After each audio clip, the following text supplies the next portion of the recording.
Hey guys, TekGeekHD here again with another video, and today I have a hands-on review of the Blackberry Curve 9220. Now this is the phone that I have been using for the last couple of days, and speaking of the last couple of days, I do apologize that I haven't had a video out in these last few days. I was actually up in the Himalayas with some family, and the internet connection there was virtually non-existent. I was basically using a 2G edge-based internet connection on my uncle's Samsung Galaxy S4 to check my email once every couple of days. So anyway, back to the topic at hand, the Blackberry Curve 9220. Now, this is a temporary phone that I will be using for a couple of days till I get my Nexus 4 on the 24th of this month. From when on, I will be using it as my main phone. And this Blackberry Curve was my replacement for my little crappy Nokia. You guys would know that I was using that if you guys watched one of my channel updates a little while ago.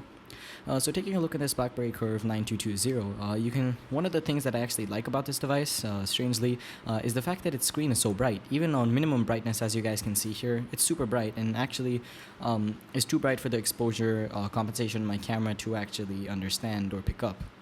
Now, the applications on the device are again virtually non-existent without examples or examples testing being WhatsApp, Facebook, and Twitter, etc.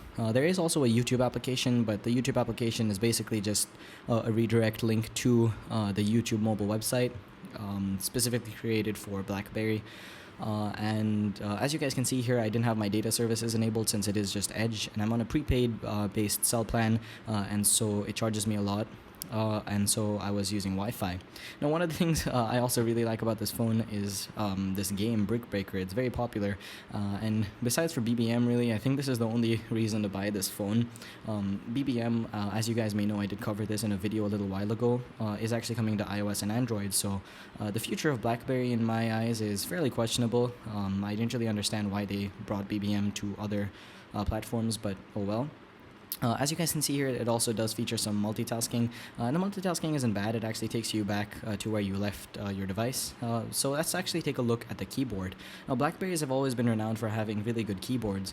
In my opinion, however, since I am very, very used to a touchscreen based keyboard and haven't used a physical QWERTY keyboard in a very long time, I found it rather difficult to type on, and also because my hands are average to large size hands, and this phone is awkwardly small. The keys are basically tiny. It's very, very difficult for me. So if you guys have large sized hands or average to large sized hands, this may be a problem for you. But if you guys have small hands, you're a petite person, you may actually enjoy using this phone, and it may actually suffice for you perfectly. As you guys can see, the entire keyboard is actually smaller than the size of my thumb, so you guys can actually tell why I was having a difficult time using this phone. You can also see the size comparison. It's basically tiny and fits inside the palm of my hand quite easily. So anyway, let's take a closer look at this device in terms of hardware. Actually, one of the things I like about this device very much is on the back here, it has this very hard rubberized grippy texture which actually goes around the phone, and the buttons are actually part of it, and as you guys can see here, we have volume buttons as well as a dedicated play/pause button. So let's come over here to the music application. I'm not actually going to play a song for you, or I'm going to play a song but you won't be able to hear it because of copyright issues, of course. So let's come down here to a song that I like. I'm going to stick with Flex here by Wolfgang Gartner, and as you guys can see, the volume up and down is very tactile. The response on these buttons is very tactile and feels great because of the rubberized texture. Also, the play and pause button is a small rectangular shape, so it's really nice and great to press. It feels great in the hand. This phone actually also does have a dedicated camera button, which actually can be reassigned through the settings. Now, talking about the camera, it isn't a very good one. I don't have all the specifications up with me right now, but I will leave a link in the description where you guys can find out more detailed information about the actual specifications. That's not something I want to talk about in this video because the general majority of people watching this video may not even understand them. As you guys can see here, though, the camera quality is adequate. I mean, it works as a camera that you need desperately, maybe just for capturing a quick moment with your friends or something like that, but it's not something that you would use for serious mobile photography.